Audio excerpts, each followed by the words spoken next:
نحمده ونصلي على رسوله الكريم اما بعد فاعوذ بالله السميع العليم من الشيطان الرجيم بسم الله الرحمن الرحيم لقد من الله على المؤمنين اذ بعث فيهم رسولا من انفسهم يتلو عليهم آياته ويزكيهم ويعلمهم الكتاب والحكمة وإن كانوا من قبل لفي ضلال مبين۔ بھائیو،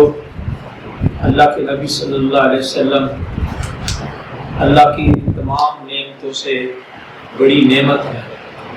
اللہ تبارک و تعالیٰ نے بے شمار ان گنت احسانات کیے ہیں، کسی کا احسان جتلایا نہیں، سوائے اس کے کہ اللہ نے فرمایا کہ لقد من اللہ علی المؤمنین، بے شک اللہ نے مومنوں کے اوپر بہت بڑا احسان کیا ہے۔ کون سا احسان کیا ہے؟ اذ بعث فیہم رسولا من انفسہم، کہ انہی میں سے ایک رسول ان میں بھیجا، یتلو علیہم آیاتہ، اس کا مشن کیا ہے؟ تو اللہ کے محبوب پیغمبر صلی اللہ علیہ وسلم کے ساتھ محبت کرنا عین ایمان ہے کہ اللہ تبارک و تعالیٰ دوسرے مقام پہ سورہ احزاب کی ابتدائی آیتوں میں بیان فرماتے ہیں کہ النبی اولا بالمؤمنین من انفسہم، کہ نبی مومنوں پر ان کی جانوں سے بھی زیادہ حق رکھتے ہیں، یعنی کہ مومن جو ہے اپنی جان سے بھی زیادہ اپنے محبوب پیغمبر حضرت محمد صلی اللہ علیہ وسلم سے محبت کرتے ہیں۔ تو یہ 12 ربیع الاول کے حوالے سے بہت ساری خرافات، جیسا کہ ہمارے وزیر اعظم صاحب نے بھی اس کی نشاندہی کی ہے، تو ہمیں بہت خوشی ہوئی ہے کہ کم از کم کوئی ہمارا ایسا حکمران ہے کہ جو اپنے محبوب پیغمبر صلی اللہ علیہ وسلم کی محبت کے تقاضوں کو سمجھتے ہوئے قوم کی رہنمائی کرتا ہے کہ اصل محبت کے تقاضے یہ نہیں ہیں کہ 12 ربیع الاول کو جو ہے نا پہاڑیاں بنائی جائیں، جھنڈیاں لگائی جائیں اور پھر جلوس نکالے جائیں اور کاروبار بند کر کے وہ کام کیے جائیں جو شریعت سے تعلق نہیں رکھتے، دور سے بھی شریعت کا ان کے ساتھ کوئی تعلق نہیں ہے۔ تو اللہ کے محبوب پیغمبر صلی اللہ علیہ وسلم نے جو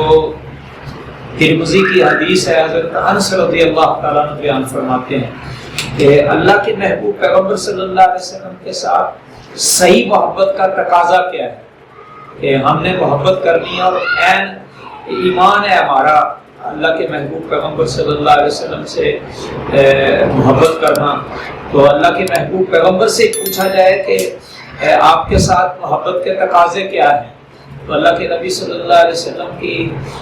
ترمذی کی حدیث ہے کہ اللہ کے نبی صلی اللہ علیہ وسلم نے فرمایا کہ من احب سنتی، جس نے میرے طریقے کے ساتھ محبت کی اس نے میرے ساتھ محبت کی۔ فقط احبانی، من احب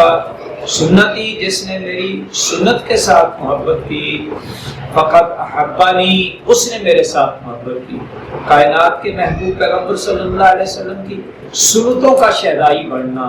ان کے ایک ایک عمل کو اپنی زندگی کا حصہ بنا لینا،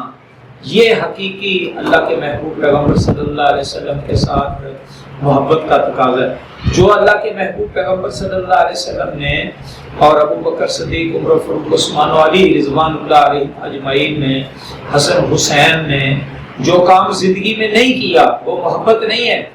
جو ان کا انداز تھا کہ وہ اللہ کے محبوب پیغمبر کے صلی اللہ علیہ وسلم کے اسوہ حسنہ کو ملحوظ خاطر رکھتے ہوئے آپ کے سنتوں کے اوپر جانے نچھاور کرتے تھے۔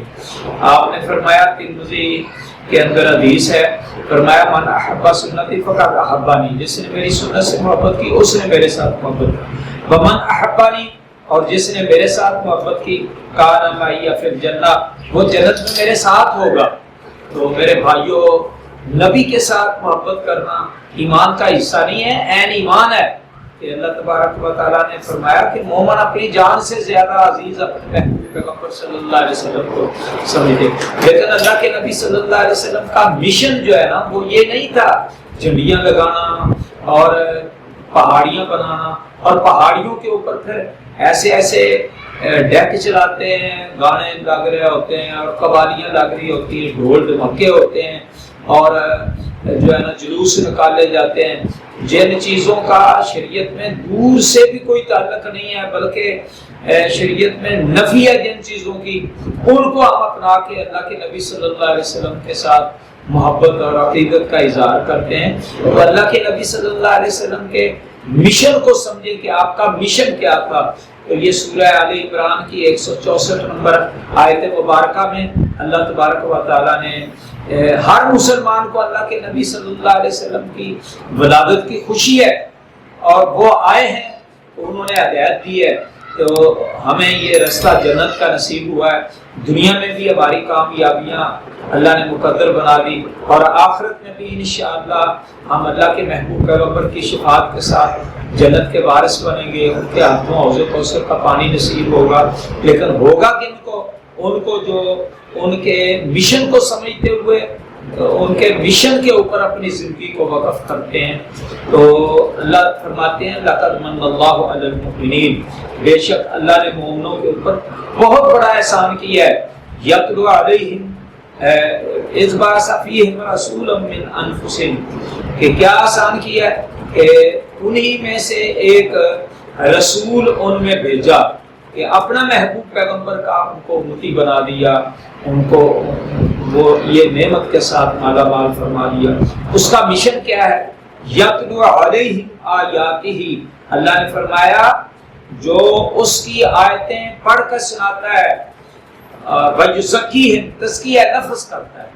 جیسے اللہ کے نبی کو انسانیت کی محبت تھی، انسانیت کا درد تھا، وہ ہمیں انسانیت کا درد لینا چاہیے، اور ایک دوسرے کو نیچا دکھانے کے لیے کہ فلاں بندہ یہ کام نہیں کرتا میں اس سے زیادہ کروں گا، اور کلمہ گو کے لیے ہی ایک غلط نظریہ باندھ لینا اور اس کے اوپر پوری قوت لگانا، تو یہ میرے بھائیوں اللہ کے محبوب پیغمبر صلی اللہ علیہ وسلم کو جو ہے یہودیوں کا فکر کرتے تھے، یہودی کے بچے کی تیمارداری کرنے کے لیے جو ہے، اور ایک کافرہ عورت کی گٹھڑی اٹھا کے منزل پہ پہنچا رہے ہیں۔ تو یہ سنتیں جو ہے نا ان کے اوپر ہمیں توجہ کرنی چاہیے کہ یہ اللہ کے محبوب پیغمبر صلی اللہ علیہ وسلم نے فرمایا کہ میرا طریقہ ہے اس سے محبت کرو، جیسے اللہ کے محبوب پیغمبر کو انسانیت کا درد تھا، انسانیت کی ہمدردی کا ایک جذبہ تھا، اور ایک کافرہ عورت جو ہے وہ پریشان ہے اور اس کی گٹھڑی اٹھا کے منزل پہ پہنچا رہے ہیں، اور وہ ملامتیں کرتی ہے، فلا یخافون لومۃ لائم، تو مومن جو ہے نا ملامت کی پرواہ نہیں کرتے، وہ اللہ کے نبی صلی اللہ علیہ وسلم کے مشن کے اوپر ہی چلتے ہیں۔ تو جب منزل پہ گٹھڑی سامان پہنچا دیا، پھر اس نے جو ہے نا یہ پوچھا کہ آپ بہت اچھے ہیں، آپ کا اخلاق بہت اچھا ہے، آپ اپنا تعارف تو کرواؤ۔ تو رستے میں وہ اللہ کے محبوب پیغمبر کو ملامتیں کر رہی تھی۔ تو اس اسوہ کو اب ہمدردی، خیر خواہی، خدمت خلق کے کام، انسانیت کا درد جو ہے نا وہ ہمارے اندر ہونا چاہیے۔ تو چل جائے کہ کلمہ گو مسلمانوں کے اوپر ہی جو ہے تبرک بولنا اور مختلف باتیں کرنا، تو یہ اللہ کے محبوب پیغمبر کا شیوا تو نہیں ہے۔ اللہ کے نبی صلی اللہ علیہ وسلم نے فرمایا میری سنتوں کے شدائی بنو، میرے طریقے سے محبت کرو۔ تو اللہ کے نبی صلی اللہ علیہ وسلم کا مشن کیا تھا؟ یتلو علیہم آیاتہ، کہ اللہ فرماتے ہیں کہ وہ اس کی آیتیں پڑھ کے سناتا ہے، وَيُزَكِّيهِمْ، تزکیہ نفس کرتا ہے، انسانیت سمجھاتا ہے کہ انسانیت کیا ہے، وَيُعَلِّمُهُمُ الْكِتَابَ، اور کتاب ان کو سکھاتا ہے، والحکمہ، حکمت، بصیرت، دانائی، زندگی بسر کرنے کے اسلوب، ڈھنگ وہ بتاتا ہے، وَإِنْ كَانُوا مِنْ قَبْلُ لَفِي ضَلَالٍ مُبِينٍ، بے شک اس سے پہلے جو ہے نا وہ کھلی گمراہی میں تھے، انسانیت گمراہی کے گڑھے کے اندر جو ہے نا گری ہوئی تھی، اور اللہ کے محبوب پیغمبر صلی اللہ علیہ وسلم سے نے وہاں سے نکال کے، جہنم کے گڑھے سے نکال کے، گھبرائی کے گڑھے سے نکال کے صراط مستقیم، کامیابی اور کامرانی کے راستے پہ چلایا۔ تو ہمیں اس ولادت سے مستفید ہوتے ہوئے اللہ کے نبی صلی اللہ علیہ وسلم کے مشن کو سمجھنا چاہیے کہ انسانیت کا درد اور ہمدردی، خیر خواہی اور اثار کا جذبہ، یہ چیزیں ہمارے اندر ہوں اور ہم انسانیت کا درد لے کے نکلیں، چہ جائے کہ مسلمان کے خلاف اور اپنے ملک کے خلاف ہم کوئی دنگا فساد کریں، توڑ پھوڑ کریں اور نقصانات پہ یہ بھاڑیاں بنانا، یہ جھنڈیاں لگانا اور نعرے لگانا، جلوس لگانا اور اس کے اندر ساز ڈیگ چلا کے قوالیاں کرانا اور ڈھول ڈھمکا، یہ ساری چیزیں اسلام اس کی نفی بیان کرتا ہے۔ جیسا کہ ہم نے سنا کہ ہمارے وزیر اعظم نے بھی درباروں کے بارے میں نشاندہی کی کہ وہ دربار والے جو اللہ کے ولی تھے ان کی یہ تعلیمات نہیں ہے۔ تو جو یہ 12 ربیع الاول کے حوالے سے جو کچھ یہ کیا جاتا ہے اور جھنڈیاں لگائی جاتی ہیں اور اتنے بازار سجائے جاتے ہیں، اور بھائی صفائی کرنی چاہیے، پاکیزگی صفائی یہ ایمان کا حصہ ہے، آدھا ایمان ہے، لیکن یہ صرف 12 ربیع الاول کو بازاروں کی صفائیاں نہیں، ہمیشہ صفائیاں کرنی چاہیے اور اپنے گلی کو صاف کرنا چاہیے، اپنے محلے کو صاف رکھنا چاہیے، اپنے ملک جو ہے نا اس کی حفاظت کرنا، ان کی چیزوں کی حفاظت کرنا ہماری ذمہ داری۔ اللہ تبارک و تعالی ہمیں اپنے محبوب پیغمبر حضرت محمد صلی اللہ علیہ وسلم کے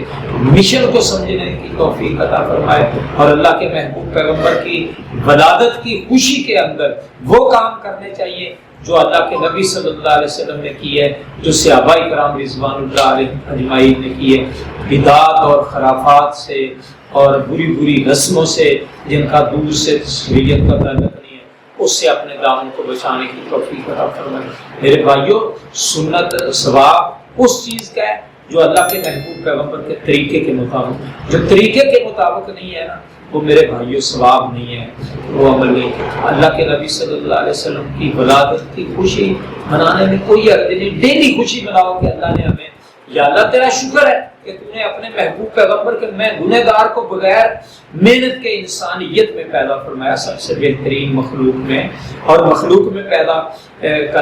کرنے کے بعد مجھے تو بے راہ روی کا، گمراہی کا رستہ نہیں دکھایا، صراط مستقیم اپنے محبوب پیغمبر کی غلامی کے راستے پہ صراط مستقیم پہ چلایا۔ اللہ مجھے